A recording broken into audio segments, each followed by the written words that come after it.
하나님 말씀 신약성경 마가복음 15장 33절에서 41절까지 우리가 교독을 하겠습니다. 신약성경 84면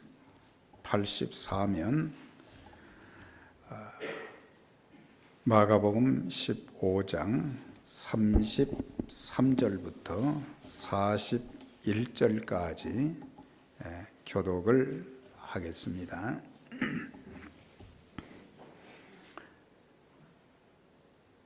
제6시가 되매 온 땅에 어두움이 임하여 제9시까지 계속하더니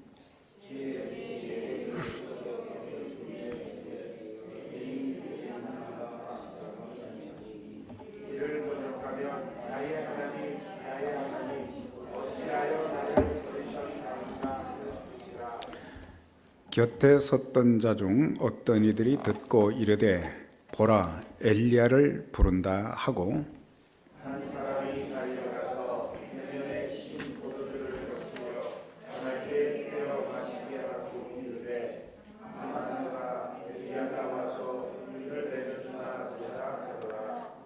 예수께서 큰 소리를 지르시고 숨지시니라.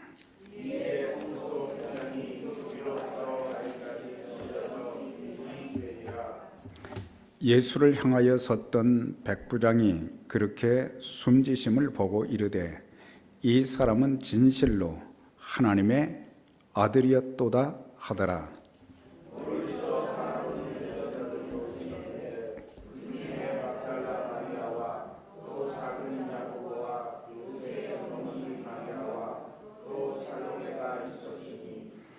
다 같이 이들은 예수께서 갈릴리에 계실 때에 따르며 섬기던 자들이요 또 이 외에 예수와 함께 예루살렘에 올라온 여자들도 많이 있었더라.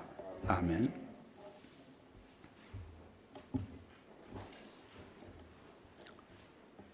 우리 주님의 특별한 사랑을 입고 또한 무한한 신뢰를 받았던 가룟된 유다는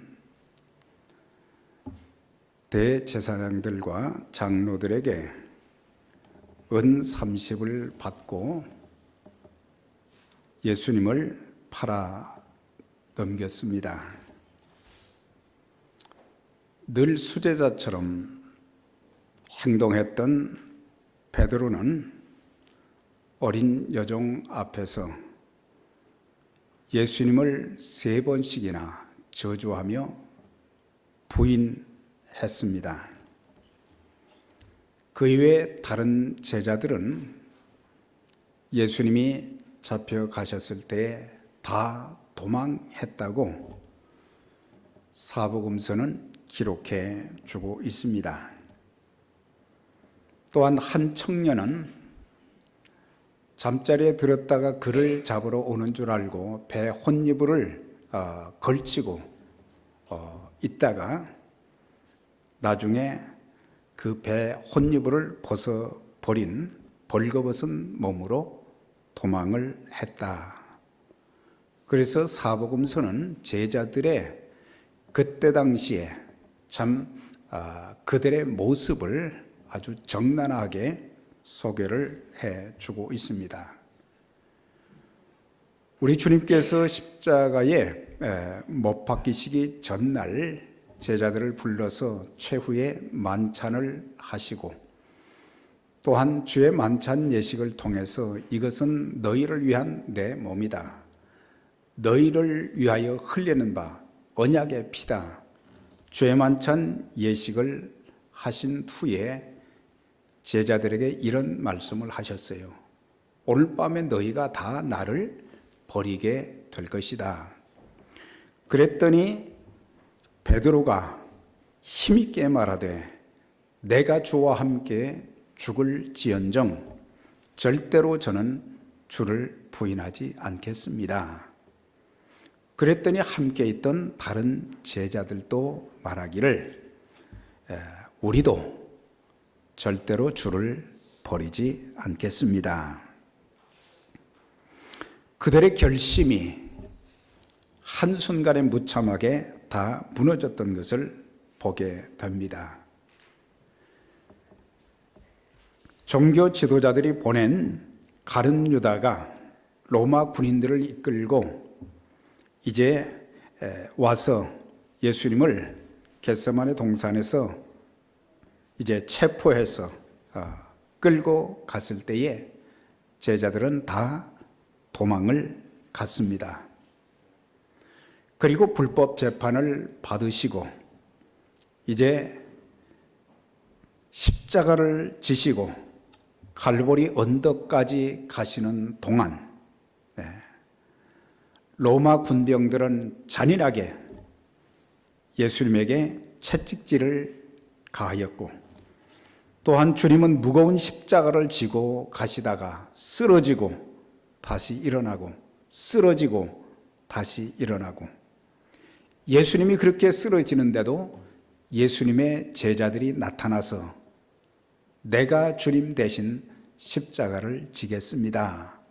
이런 제자가 한 사람도 없었던 것을 보게 됩니다. 갈보리 언덕 십자가에 못 박히시어 6시간 동안 견딜 수 없는 그런 고통을 당하실 때도 제자들의 모습은 찾아볼 수가 없었습니다. 3년 반 동안 그렇게 주님과 함께 숙식을 같이 하고 많은 말씀으로 훈련을 받고 그랬었지만 그들에게 위기가 찾아오자 그들은 주님을 버린, 주님을 위해서 죽겠다고 그렇게 했던 사람들이 다 등을 돌리고 숨었던 것을 보게 됩니다. 로마 군인들은 가시면류관을 이제 엮어서 주님의 머리에 세워서 그 가시가 머리를 찌르므로 피가 줄줄 흐르고 있습니다. 그리고 그들은 주님을 향해서 내가 유대인의 왕이라고 했는데 그러면서 가시면류관을 세웠고 갈대와 주먹으로 머리를 치고 그리고 예수님의 얼굴에 침을 뱉었다고 했습니다. 그리고 무거운 십자가를 지시고 골고다 산상으로 가시는데 너무 힘들어 쓰러지니까 구레네 사람 시몬이 예수님의 십자가를 대신 지고 갔던 것을 볼 수 있어요. 누가 예수님 대신 십자가를 지고 가야 했겠습니까? 바로 주님의 제자들입니다. 결국 금요일 제3시, 우리 시간으로는 오전 9시가 되는데 십자가에 못 박히셔서 운명하시기까지 6시간 동안 십자가 위에서 고통을 받으셨습니다. 예수님이 그때 6시간 동안 정신적으로 육체적으로 받은 그 고통을 뭐라고 말할 수 있겠습니까? 가시면류관을 쓰신 머리에서는 피가 줄줄 흘러내립니다. 그리고 예수님의 손과 발을 억지로 끌어다가 양손과 양발에 못을 박았는데 그 찢어지는 고통과 함께 붉은 피가 또한 줄줄 흘러내립니다. 예수님의 옆구리는 창에 찔리셔서 물과 피를 다 흘리셨습니다. 누구를 위한 멸시와 고난, 죽임을 당하셨습니까? 주님은 하나님이셨지만 우리의 허물과 죄, 지옥 형벌에서 우리를 건져주시어 영생을 주시기 위해서 죄 없으신 분이 친히 십자가의 고난을 받으시고 죽으셨습니다. 이사야 선지자는 언젠가 이런 때가 올 것인 것을 이제 성령님을 통해서 알고 예언하기를, 그가 찔림은 우리의 허물을 인하며 그가 상함은 우리의 죄악을 인함이라. 그가 징계를 받음으로 우리가 평화를 누리고 그가 채찍에 맞음으로 우리가 나음을 입었도다. 우리의 허물과 죄가 얼마나 큰가를 여기서 말씀해 주고 있어요. 우리가 채찍에 맞아야 되고 우리가 징계를 받아야 되고 우리가 죄로 인해서 죽어야 되는데, 그 다음 말씀 보면 우리는 다 양 같아서 그릇 행하여 각기 제 길로 갔거늘 여호와께서는 우리 무리의 죄악을 그에게 다 담당을 시키셨도다. 여기서 하나님이 얼마나 나 자신을, 우리를 사랑해 주셨는가, 하나님의 사랑의 극치를 여기서 우리는 볼 수가 있습니다. 주님이 십자가에 달려서 6시간 동안 고통당하실 때에, 극심한 고통 가운데 있을 때에 종교 지도자들인 대제사장, 서기관, 장로들이 뭐라고 얘기를 했습니까? 내가 이스라엘의 왕이로다. 지금 십자가에서 내려올지어다. 그러면 우리가 믿겠다. 주님이 십자가를 지시고 죽지 아니하시면 우리의 죄는 그대로 있고 우리는 영원한 지옥 형벌을 피할 길이 없는데, 그들은 말하기를 정말 당신이 이스라엘의 왕이라면 십자가에서 좀 내려와서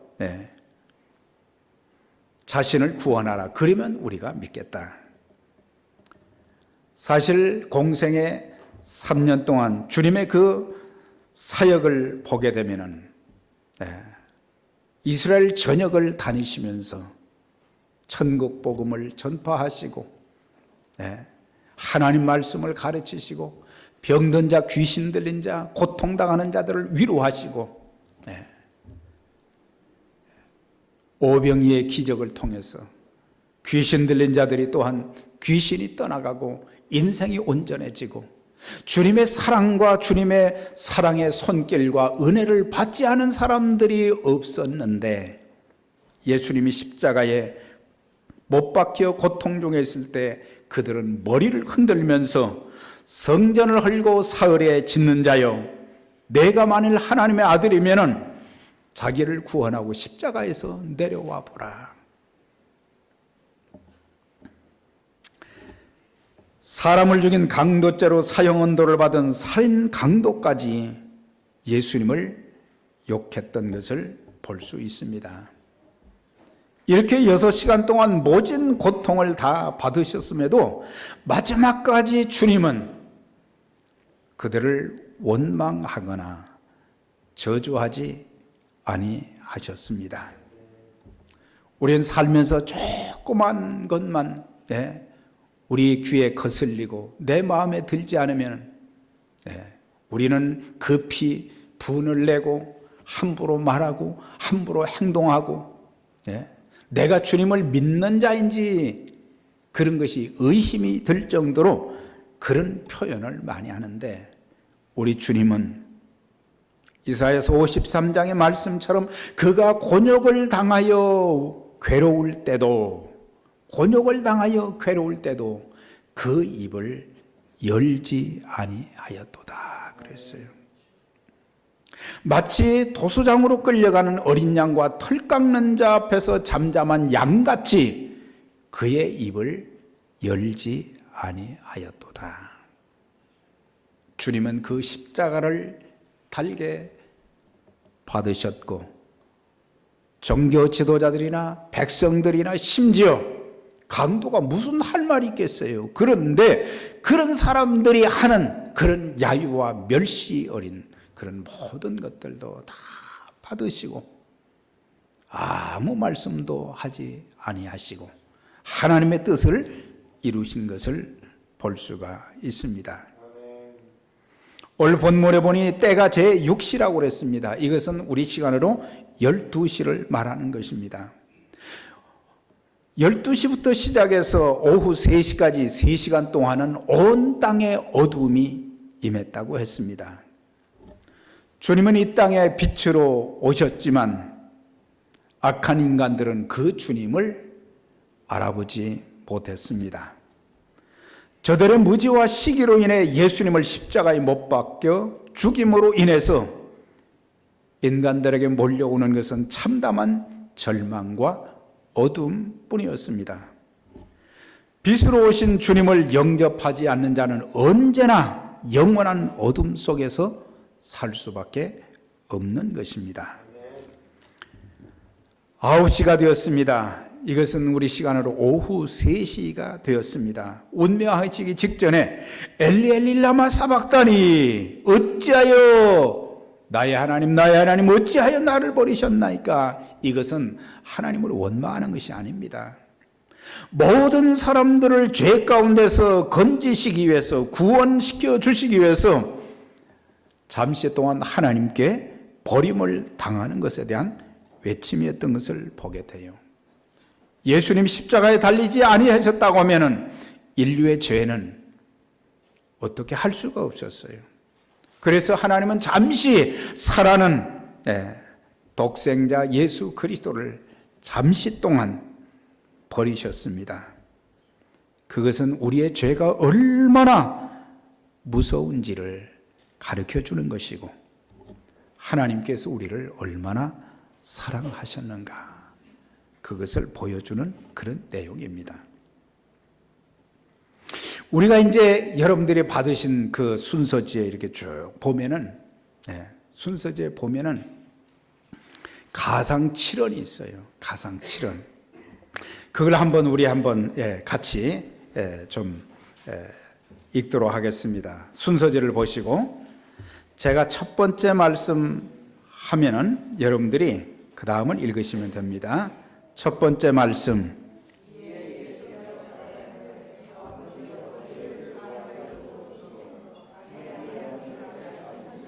두 번째 말씀.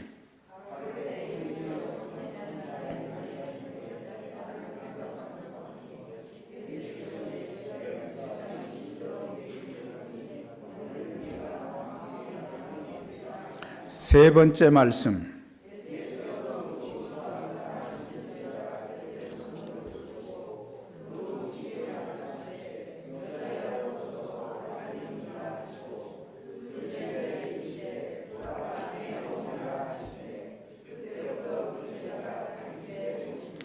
네 번째 말씀.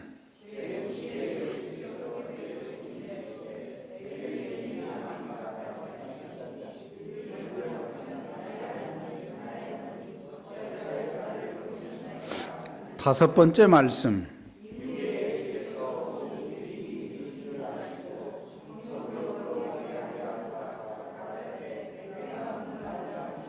여섯 번째 말씀.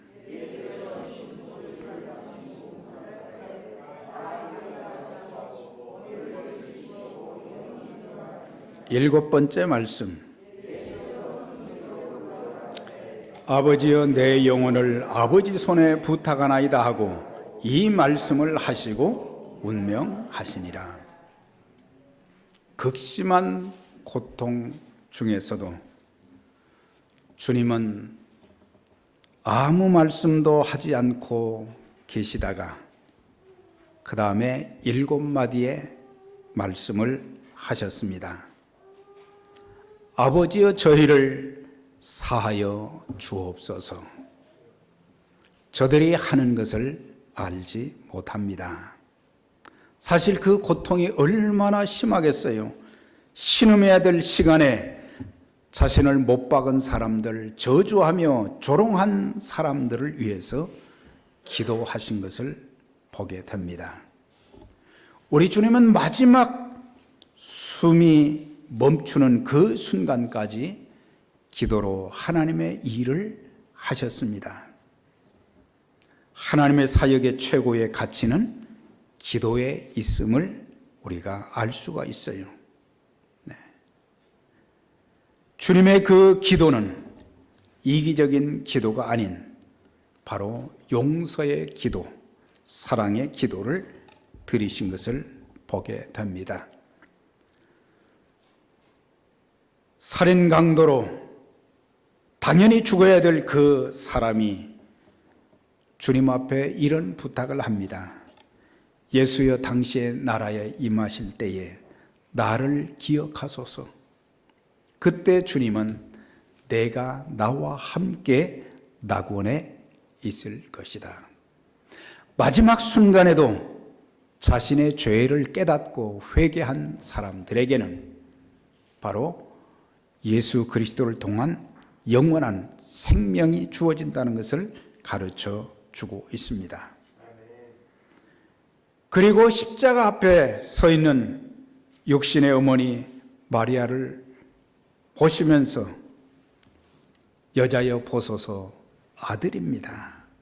아들입니다. 그러면서 사랑하는 제자 요한에게 보라 내 어머니라 하신대, 그때부터 요한이 마리아를 자기 집에 모셨다. 그러니까는 마지막 순간에도 육신의 어머니에게 효도하는 그런 주님의 모습. 우리가 신앙의 대상은 하나님이시요 그리스도신데 하나님께도 효도해야 되지만 육신의 부모들에게도 효도해야 되는 것이 그리스도인의 참모습임을 가르쳐 주고 있어요. 내게 아무런 걱정과 근심이 없기 때문에 효도하는 것이 아니고 내가 처한 상황이 아무리 힘들어도 부모에게 효도하라고 하는 그런 주님의 모습을 우리는 보게 되는 것입니다. 내가 목마르다. 물론 물과 피를 다 흘리셨으니까 얼마나 목이 마르시겠어요. 그러나 인간적인 목마름보다는 하나님의 뜻을 이루어 드리기 위한 헌신, 충성, 순종, 희생에 목마르신 그런 주님을 보게 됩니다. 그리고 다 이루었다고 말씀하셨어요. 하나님께서 그에게 맡기신 구원의 사역을 다 이루셨다. 그러니까 누구든지 이제는 예수 그리스도를 믿기만 하면, 예수님을 마음의 구세주와 주님으로 모시기만 하면 죄사함과 더불어 영생의 복을 얻게 된다는 것, 하나님 주신 그 귀한 사명을 다 이루셨다.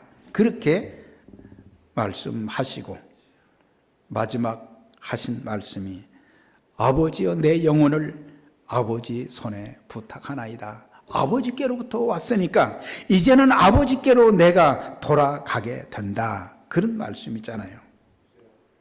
우리도 육신의 장막이 무너지는 날 아버지여 내 영혼을 받으시옵소서 하고 천국으로 간다면 얼마나 행복하겠어요. 구약과 신약 66권 주석을 썼던 박윤선 목사님이 그분이 이제 LA에서 인생의 마지막 부분을 보내셨는데 그분이 하나님의 부르심을 받기 바로 전에 이런 기도를 했다는 거예요. 아버지여 내 영혼을 아버지 손에 부탁드립니다. 얼마나 아름다운 인생의 마무리겠어요. 그래서 주님께서는 이 땅에 사시는 동안 하나님의 뜻에 따라 사셨고 하나님의 목적을 이루어 드린 것을 보게 됩니다. 이제 예수님께서 38절 37절 8절에 보면 예수께서 큰 소리를 지르시고 숨지시니라. 예수님이 십자가에서 운명하셨다는 것을 말씀하면서 성경은 또 어떤 말씀을 하고 있어요? 예수님이 이제 운명하셨을 때에 성소 휘장이 위로부터 아래로 찢어졌다 그랬어요. 우리가 생각할 때 성소 휘장이 그냥 뭐 이렇게 얇은 천 정도 될 것이다 그렇게 생각했는지 모르지만은 굉장히 이 두꺼운 천인데 이 두꺼운 천을 성소와 지성소 사이에 딱 가리고 놨어요. 네. 그런데 길이가 18m가 되고 높이가 9m가 되고 그 다음에 두께가 10cm가 된다는 거예요. 10cm가 넘는다는 거예요. 그러니까 이게 그냥 찢어질 수 없는 거예요. 그런데 예수님이 운명하셨을 때에 성소의 휘장이 위에서부터 아래로 그대로 찢어졌다. 이것은 무엇을 의미합니까? 구약에는 하나님 앞에 죄사함 받기 위해서 제사를 드릴 때는 짐승을 잡아서 드렸어요. 그래서 수없는 짐승들이 죽임을 당했단 말이죠. 그러니까 구약의 제사 제도로 속죄하는 시대는 끝이 났고 이제는 그리스도의 피로 속죄하는 시대가 되었다는 증거를 여기서 말씀해 주고 있어요. 이제는 짐승을 잡아서 드릴 필요가 없고 예수 그리스도의 그 십자가의 보혈을 믿고 의지하는 자들은 모두가 다 이제는 구원받게 된다. 그래서 성경의 히브리서에 보면은 그분은 단번에 속죄를 이루셨다 그랬어요. 매번 짐승을 잡아서 드리는 것이 아니고 그분이 십자가의 죽으심으로 말미암아 이제 단번에 속죄를 이루셨기 때문에 이제는 더 이상 짐승을 이제 잡아서 드리는 속죄하는 그런 시대는 지나갔다. 그리고 대제사장만이 하나님 앞에 나아가는 시대는 끝이 났고 누구든지 예수 그리스도의 이름으로 직접 하나님 앞에 나아갈 수 있다는 것을 보여주는 증거인 것입니다. 사실 구약에서는 대제사장이 1년에 단 한 번 지성소 하나님 앞에 나아갔어요. 그러니까 아무나 거기는 들어갈 수가 없어요. 대제사장만이 들어가게 되었단 말이죠. 그러나 새 언약 하에서는 그리스도인들은 언제든지 하나님 앞에 나아갈 수 있는 길을 열어주신 것이 바로 히브리서 10장에 있는 말씀이에요. 그러므로 형제들아 우리가 예수의 피를 힘입어 성소에 들어갈 담력을 얻었나니 그 길은 우리를 위하여 휘장 가운데로 열어놓으신 새롭고 산 길이요 휘장은 곧 저의 육체니라. 휘장이 찢어졌다는 것은 예수의 몸이 이제 십자가에 달려 죽으심으로 말미암아 이제는 대제사장만 하나님 앞에 나아갈 수 있는 것이 아니라 누구든지 예수 그리스도를 믿는 사람들은 다 나아갈 수 있게 되었다. 그러면서 성직자와 평신도의 구분이 사라졌다라고 하는 것입니다. 베드로전서 2장 9절에서 베드로는 그렇게 이제 설교를 했어요. 우리는 다 왕같은 제사장들이다.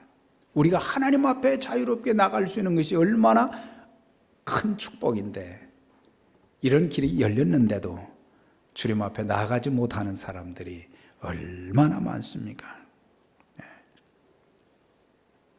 자, 그런데 주님께서 이렇게 운명하셨을 때에 성소의 휘장이 위에서 아래로 찢어졌고 이제는 우리가 하나님 앞에 언제든지 나아갈 수 있는 그런 길을 열어주셨는데 주님이 마지막 십자가의 고난을 당하실 때에 그냥 지나갈 수 없는 주님의 그 은총과 사랑에 보답하며 끝까지 갈보리 산상까지 올라갔던 주님의 십자가의 그 순환에 동참했던 사람들을 소개하고 있어요.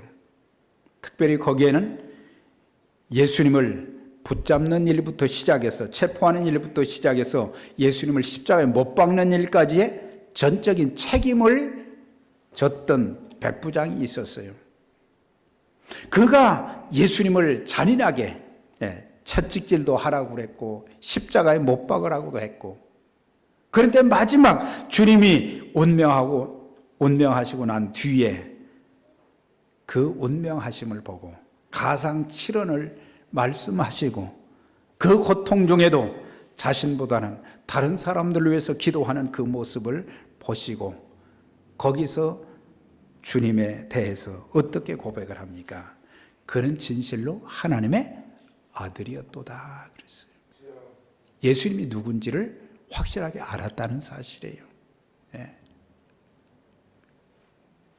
그렇게 핍박했던 자가 예수님의 그 십자가에 고통당하시는 그 모습 속에서 저분은 진실로 하나님이시요 하나님의 아들이었도다.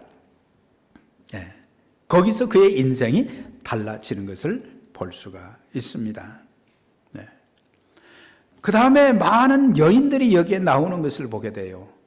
예수님의 제자들은 다 도망을 가고 없는데 우리는 죽기까지 주님을 따라가겠다고 그렇게 고백했던 사람들은 하나도 없고, 여인들이 십자가 가까이 나와서 주님이 고통당하시는 그 모든 광경을 다 지켜보았습니다. 주님께서 고난받으시고 죽으시던 현장에 있어야 될 사람들, 꼭 있어야 될 사람들이 없단 말이에요. 그런데 성경에 보니까 7 귀신 들렸던 막달라 마리아가 거기에 있습니다. 작은 야고보와 요새의 어머니 마리아, 그리고 예수님의 또 육신적인 이모가 되는 야고보와 요한의 어머니 살로메, 그들이 있었다. 그리고 예수께서 갈릴리에 계실 때 따르며 섬기던 자들이었고, 또 그 외에 예수와 함께 예루살렘에 올라온 여자들도 참 많이 있었더라. 여인들이 거기에 다 그 순환의 현장에 있었던 것을 보게 되는 것입니다. 좋은 일이 있을 때는, 자신들한테 유익이 될 때는 다 주님 가까이에 있었지만은, 주님이 붙잡혀 가시니까, 주님 십자가에 고난을 받으시고 죽으실 때는 제자들이 없었어요. 예수님이 이렇게 안식일이 다 되어 가기 때문에 이제 이 시신을 어떻게 해야 될지 참 힘든 상황에서 아무도 예수님의 시신을 장사 지내려고 하지 않았는데 두 사람이 등장합니다. 아리마대 사람 요셉이 있었다 그랬어요. 그 요셉이 당돌이 빌라도에 가서 예수의 시체를 달라 하면서 그는 자신이 준비해 놓았던 무덤에 예수님을 거기에 장사 지냈습니다. 그리고 요한복음 3장에 나왔던 니고데모도, 밤에 예수님 찾아왔던 니고데모도 몰약과 침향 섞은 것을 100리터쯤 가지고 와서 예수님의 장사를 도왔다, 그렇게 말씀하고 있습니다. 주님의 제자들이 주님의 시신을 장사 지내 주어야 되는데 그렇지 못했던 것을 참 보면서 우리가 예수 믿는 자들로서 우리의 인생에 참 주님 가신 그 길을 끝까지 따라갈 수 있는가? 예수님 통해서 우리는 많은 은총과 축복을, 영생의 복을 받기도 했지만 때로는 주를 위해서 받는 핍박과 고난도 우리는 달게 지고 그 십자가를 내팽개치지 말고 내 생명 다하는 그날까지 그 주님 가신 길을 따라가고 주님께서 우리에게 부탁하신 그 복음의 사역을 감당할 수 있어야 되겠습니다. 이제 주님은 무덤에 장사 되셨고 그랬지만 그것이 끝이 아니었어요. 하나님께서는 죽은 자 가운데서 주님을 다시 살려주셔서 부활의 아침을 맞이하게 하셨고 부활의 생명을 그를 믿는 모든 자들에게 허락해 주셨던 것을 보게 되는 것입니다. 이제 우리는 십자가의 고난에 그 고통도 이겨나가야 되지만 이제 죽음의 권세를 이기시고 다시 사신 부활의 삶도 우리가 살아야 되는 것입니다. 부활의 복음을 또한 증거하며 살아야 되는 것입니다. 그래서 우리 모두 평생 오늘의 이 순환 예배를 통해서 우리가 하나님 앞에 우리의 인생을 다시 한번 조명해 보면서 또 하나님, 제가 주님의 제자로 이렇게 믿음 생활하고 이렇게 살겠고 또한 이렇게 주님의 분부하신 그 사역을 감당하겠습니다. 이런 결단을 통해서 남은 생에 하나님 앞에 아름답게 쓰임받는 믿음의 가족들이 다 되시기를 주의 이름으로 축원합니다. 자, 이 시간 우리 반주 좀 잔잔하게 해 주시고, 제가 기도하기보다는 여러분들 스스로 참 입술로만 기도하지 마시고 마음으로 한번 기도할 수 있기를 바랍니다. 주님은 나를 위해서 그렇게 고난받으시고 죽으셨는데 나의 죄를 씻어 주셔서 감사하다는 말은 하지만 주님의 고난에 동참하고 있는가? 주님 가신 그 길이 때로는 좁고 협착해도 계속해서 넓은 길을 찾지 않고 넓은 문을 찾지 않고 좁은 문 좁은 길로 가고자 하는가? 주님께서 또한 다시 살아나신 후에 제자들에게 지상 명령을 부탁을 하셨습니다. 너희는 가서 모든 족속으로 제자를 삼아 아버지, 아들과 성령의 이름으로 침례를 주고 내가 너희에게 분부한 모든 것을 가르쳐 지키게 하라고 말씀하셨습니다. 나는 어떤 모습으로 신앙생활하고 있는가, 살고 있는가, 주님이 나를 통해서 이루시고자 하는 그 일을 내가 어떻게 감당하고 있는가, 이런 것을 돌아보면서 하나님 앞에 제가 이렇게 신앙생활하고 이렇게 살고 이렇게 주님 섬기겠습니다, 그런 결단을, 진심 어린 결단을 기도를 통해서 할 수 있기를 바랍니다. 성령님이 도와주셔서 여러분들의 결단대로 살 수 있도록 축복해 주시고 능력 주실 것입니다. 우리 같이 한번 잠시 동안 조용히 기도하겠습니다. 하나님 아버지,